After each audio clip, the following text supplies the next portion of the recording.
છે મુંબઈથી કેવિન શાહ. જી સર, સવાલ પૂછો આપનો.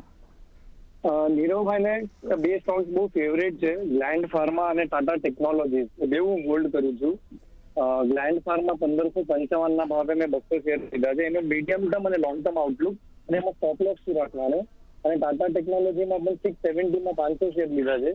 એમાં મીડિયમ ટર્મ લોંગ ટર્મ બેવું કહેવાનું અને સ્ટોપ લોસ રાખવાનું. ઓકે, તો ટાટા ટેક અને gland pharma Nirav, is it તમારા બે કાઉન્ટર ફેવરેટ છે?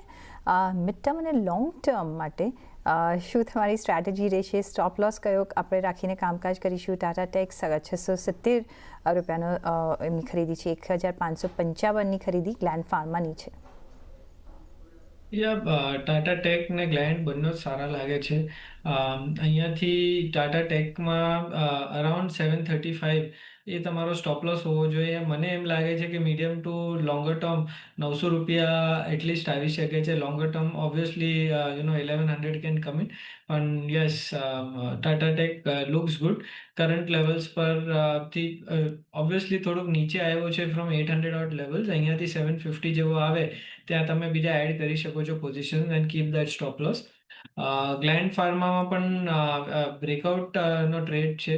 આજે પણ ઉપર હતો, પણ હમણાં આઈ થિંક થોડોક નીચે આવ્યો છે ફ્રોમ 1640 ઓનવર્ડ્સ. બટ ઓબ્વિયસલી એક સારો સપોર્ટ છે અરાઉન્ડ 1520ના આસપાસ. 1520ના સ્ટોપ લોસથી તમે આમાં બાઇંગ કરી શકો છો. ઉપરમાં આ સ્ટોક મને એમ લાગે છે કે નિયર ટર્મમાં 1850 થી 2000 જેવો લેવલ સુધી જશે ને લોંગર ટર્મમાં અરાઉન્ડ 2500ના લેવલ સુધી જઈ શકે છે.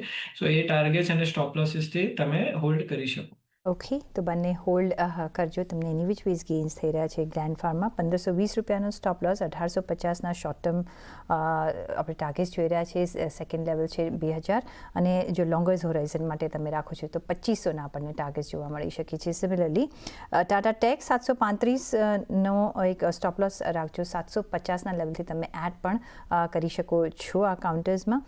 900 રૂપિયાના આપણે ટાર્ગેટ જોઈ રહ્યા છીએ લોંગર હોરાઇઝનમાં. 1100ના ટાર્ગેટ અહીંયા તમને જોવા મળી શકે છે. નેક્સ્ટ